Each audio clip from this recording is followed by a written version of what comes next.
Bonsoir Emmanuel Macron. Bonsoir. Merci d'être avec nous. C'est votre première grande intervention depuis le premier tour. Alors on vous a vu savourer dimanche, puis vous êtes resté plutôt discret alors que Marine Le Pen se démultiplie. D'une certaine manière, François Hollande semble vous faire la leçon cet après-midi. Vous avez sans doute entendu ses propos. Rien n'est fait, un vote ça se mérite, ça se conquiert, ça se justifie. Que répondez-vous à cet avertissement? Enfin, vous êtes tout de même un peu étonnant. D'où on vient? Où sommes-nous? Où allons-nous? Il y a 2 à 3 mois, personne ne considérait que j'avais une chance d'être présent au second tour. Donc oui, dimanche soir, les Françaises, les Français ayant voté, les résultats sont apparus, nous nous sommes réjouis. Et c'est tout à fait naturel et je l'assume totalement. Il y a 1 an, le mouvement que j'ai créé n'existait pas. Bon. Nous sommes en tête de ce premier tour et je veux ici le rappeler. Le moment est grave pour le pays, je vais y revenir. Mais donc, le moment est grave. Mais je vais y revenir. Mais dimanche soir, j'étais heureux d'être en tête de ce premier tour, ce qui me semble légitime, normal, sincère. Parce qu'un quart des suffrages qui se sont exprimés, quasiment, se sont exprimés pour ma candidature. Donc je l'assume totalement, je pense que c'était une très bonne chose.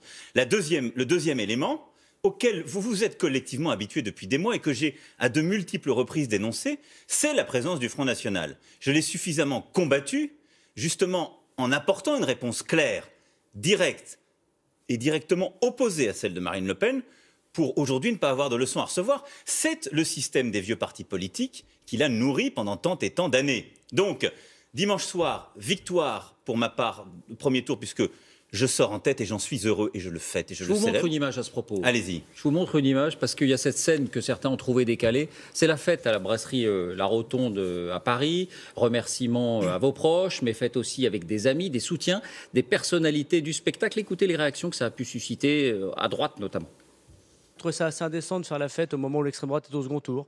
Jacques Chirac, il n'a pas fait la fête quand Jean-Marie Le Pen est au second tour. On a vu dans un restaurant, certains commentateurs ont pu dire qu'il y avait même un air de Fouquet's. C'est pas forcément des références qui ont donné la meilleure suite dans l'histoire politique. C'était pas maladroit? C'était sincère et je l'assume totalement. Je l'assume totalement, pourquoi? Parce que je vous le dis, il y a 1 an, nous n'existions pas. Qui ai-je réuni?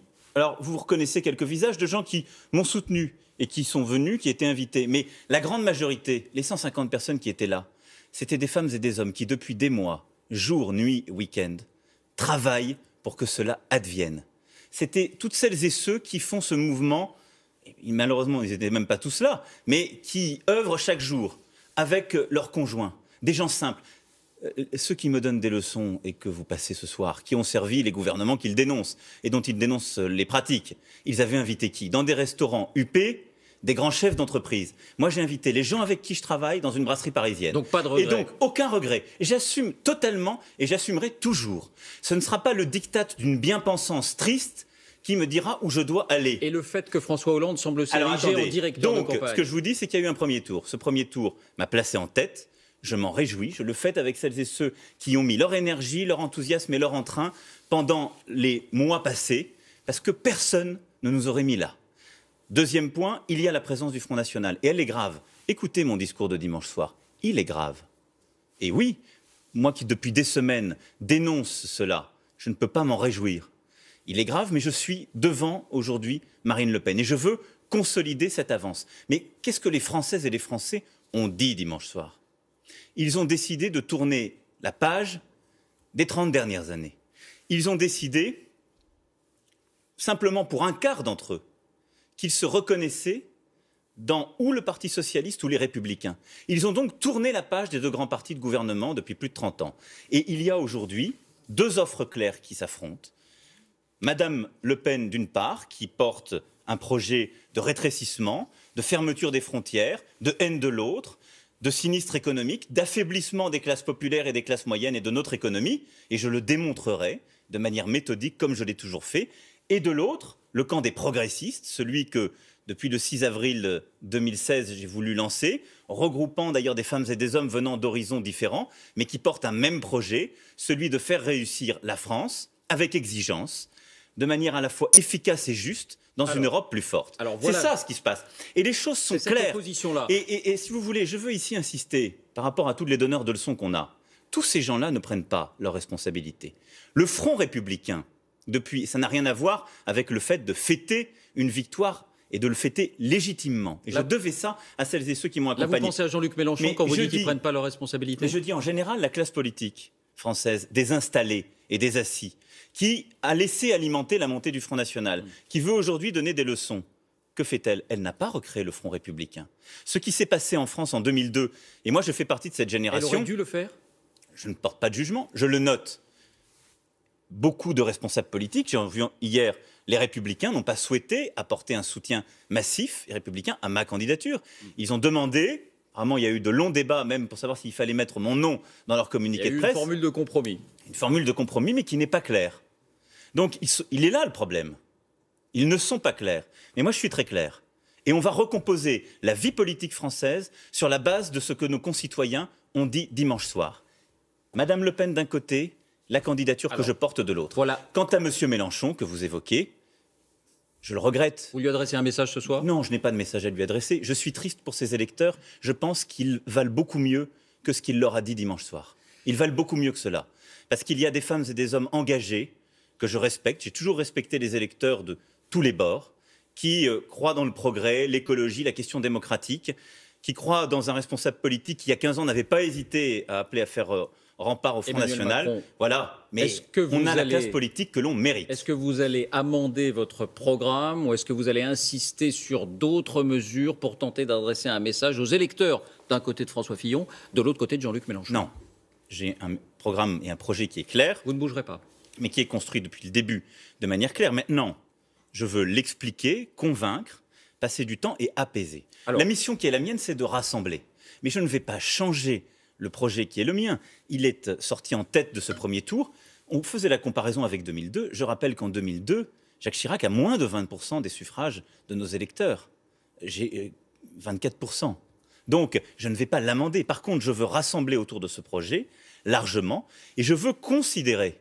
Et je pense que notre pays et nos concitoyens ont besoin de reconnaissance, de temps. Ce que j'ai fait cet après-midi en allant à huis clos, à Garches, vous savez, faire campagne. Je vous entendais commenter ce début de campagne. Parce qu'on ne vous a pas beaucoup vu, c'est vrai. Oui, vous avez raison. Nous sommes mardi soir. Les Françaises et les Français se sont exprimés dimanche soir. On ne construit pas l'avenir du pays en commentant les 24 dernières heures. Je resterai le maître des horloges. Il faudra vous y habituer. J'ai toujours fait ainsi. Et donc, je ne vais pas sauter pour aller devant les caméras parce que Madame Le Pen va devant les caméras. Vous avez hésité à débattre avec elle? À partir Jacques Chirac ne l'avait pas fait en 2002. Écoutez, ce propos, je l'ai tenu... ce commentaire, je l'ai fait avant même le premier tour, en disant qu'on avait normalisé collectivement le Front National.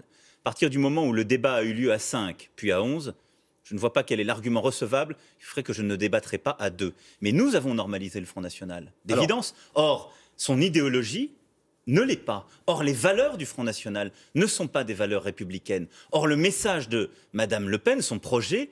n'est pas dans l'intérêt de la République. Voilà, et ça, je vais le démontrer, le défendre, et ce sera cela le sens de ma campagne. Voilà et comment elle résume Emmanuel Macron. Vous savez, les prochains jours, moi, je vais les consacrer à expliquer, à convaincre, à rassembler, à réconcilier. Notre société a besoin de beaucoup apaiser et à aller au contact de nos concitoyens en prenant le temps. Alors voilà comment elle résume votre face-à-face, votre confrontation. Elle l'a redit encore hier soir ici même. Écoutez. Je ne vous propose pas, comme M. Macron, de vous précipiter dans la violence de la mondialisation avec son cortège de libre-échange ravageur. Il est pour la mondialisation sauvage, la plus brutale. La mondialisation sauvage. La mondialisation et son corollaire, l'immigration. L'ultralibéralisme radical. Voilà. Est-ce que vous vous reconnaissez dans cette description? Est-ce que vous n'êtes pas, au fond, le candidat des gagnants de la mondialisation face aux oubliés de la mondialisation? D'abord, quand j'entends Madame Le Pen, dans ses formules, dans son ton et dans son geste, je vois beaucoup plus de brutalité que de mon côté. La brutalité, elle a choisi son camp. Le projet brutal, le projet de haine, le projet de rejet, il n'est pas de mon côté. Je ne porte pas un projet de mondialisation heureuse, naïve. Je dis juste, nous sommes dans le monde. La France est dans le monde. Tout à l'heure, je vous voyais montrer celles et ceux qui travaillent à Rungis, où j'étais la semaine dernière. Nos agriculteurs, nos éleveurs, les transformateurs, les grossistes, tous et toutes me l'ont dit. Ils travaillent dans l'Europe. Il faut réguler les choses. C'est ce que je porte aussi, un projet efficace et juste. Il faut avoir des filières qui sont mieux organisées. On peut réguler l'Europe. Mais aujourd'hui, la régulation n'est pas suffisante, mais il y en a une. Une des grandes difficultés que nous avons d'ailleurs dans l'agriculture, c'est qu'on a plutôt décidé, avec la réforme de 2008, moins d'Europe et la sortie des quotas. C'est cela ce qui a plongé nos agriculteurs, en particulier les éleveurs, dans la difficulté qu'ils connaissent depuis quelques années. Mais ils sont dans l'Europe et dans le monde. Leur promettre qu'on va les sortir du monde, et tout à l'heure j'entendais d'ailleurs un commentaire à Rungis d'un monsieur qui est dans l'élevage, J'ai partagé, oui. et qui lui disait ça n'a pas de sens. Pourquoi? Parce que ce monsieur que j'ai moi-même rencontré la semaine dernière produit des veaux sous la mer. Bon, excellence française, il y a très peu de bêtes qu'on produit par an, il les vend en France, mais aussi à l'étranger. Allez dans la vallée de la Durance voir ceux qui produisent des fruits, ils les vendent aussi à l'étranger. Ils ont besoin du marché des pays de l'Est comme de l'Algérie. Nous sommes dans le monde. Ensuite, la France elle-même, ses valeurs sont universelles. Ce qui nous fait grand, ce qui nous fait France, c'est la francophonie, c'est notre diplomatie, c'est la place que nous avons dans le monde. Nous sommes tous sauf le rétrécissement. Alors ensuite, nous avons besoin de règles. Mais si nous sommes forts, si nous savons nous réformer, si nous savons redresser notre économie par de la compétitivité, des réformes profondes que je porte, et de l'autre côté, protéger les plus faibles par l'école, par le soin, la politique de santé, ce que je suis allé défendre cet après-midi, nous pouvons avoir une société qui est à la fois efficace et juste. C'est cela le projet que je porte. Mais en aucun cas, la promesse de repli, de rétrécissement ne permet de sortir de la situation dans laquelle nous sommes. Un point important, parce que je ne sais pas si vous le reconnaissez, mais vous êtes le favori, et on va découvrir le dernier sondage de nos partenaires Ipsos, qui vous donne 62% des voix au second tour. Quelle serait votre majorité? J'ai deux questions simples. Si certains députés sortants socialistes, par exemple, souhaitaient avoir l'investiture en marche, on est dans l'hypothèse de votre victoire, est-ce qu'ils devront quitter leur parti?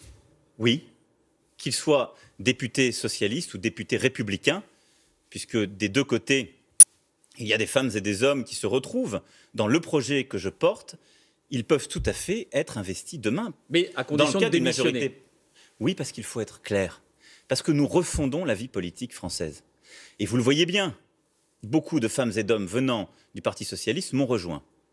Ils ne suivent plus le cœur de ce qui était le projet du Parti socialiste, de son candidat, qui a été défait au premier tour, et que je respecte profondément, avec qui j'entretiens de bonnes relations, mais qui ne porte pas le même projet que moi. Et les autres devront donc faire pareil. Et de l'autre côté, à droite, c'est pareil. C'est pareil. Donc, la réconciliation que je veux faire, le rassemblement, c'est avec les Françaises et les Français dans la considération que je veux porter, dans le contact, dans l'écoute et dans le travail de conviction.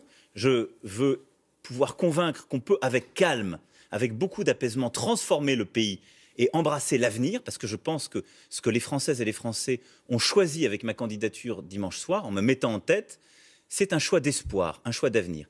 Et dans le même temps, je veux que nous puissions rassembler pour construire une majorité parlementaire cohérente. Et cette cohérence, elle se fera par des investitures sur la base de ce projet. Votre gouvernement, vous avez dit équipe mixte, resserrée, rénovée, avec des personnalités civiles, mais qui, pour la diriger, je voulais vous montrer 4 visages. Jean-Yves Le Drian, François Bayrou, Sophie Ferracci, une avocate qui fait partie des nouveaux talents que vous mettez en avant, elle travaille avec vous à Bercy, et Gérard Collomb. Si je dis l'un des 4 serait votre Premier ministre, Roquette Victoire, est-ce que je suis à peu près dans le vrai? On ne peut pas commencer ce journal télévisé en disant « Regardez la gravité du moment, il y a le Front National » et vouloir le finir par une devinette. Et ce n'est pas un élément de jugement des Français au moment de choisir? Mais posez cette question, si vous voulez, à Madame Le Pen. Moi, aujourd'hui, ma priorité, quelle est-elle? D'apaiser notre pays qui est plein de doutes, qui est cabossé, qui est fracturé. Aller parler à celles et ceux qui, aujourd'hui, n'ont pas confiance en moi. Parce qu'il faut être humble. Et donc que je veux convaincre, et que je veux convaincre de voter pour moi, et pas simplement contre Madame Le Pen. Donc moi, je vais mettre toute mon énergie, pour, non pas en faisant le transformiste, non pas en bougeant mon projet, mais en leur expliquant mon projet, heure par heure, en allant sur le terrain, en prenant le temps. Je veux leur expliquer que j'apporte une réponse à leur quotidien, à leurs problèmes de pouvoir d'achat, par la suppression de la taxe d'habitation, à leur quotidien en leur permettant de travailler plus facilement et de mieux gagner leur vie par le travail, à leurs problèmes de logement, à leurs angoisses en matière de santé, à leurs questions en matière d'éducation, et que je veux construire l'avenir du pays. la priorité des 15 jours qui viennent pour moi, c'est cela, avec humilité, avec détermination. Et je vous le dis, j'ai besoin de vous. Notre pays est aujourd'hui divisé, fragilisé et en même temps si fort, si plein d'espoir. Et donc, les 15 jours qui viennent, je veux vous convaincre, j'y passerai toute mon énergie, tout mon temps. Pas pour suivre le diktat des caméras, mais parce que j'y crois et les 5 années qui viennent en dépendent. Merci. Et à chaque seconde, je le ferai avec cette détermination. J'ai besoin que le 7 mai, il y ait le maximum de Françaises et de Français qui aillent voter et qui aillent voter pour mon projet. Merci Emmanuel Macron d'avoir répondu à nos questions ce soir. Merci à vous.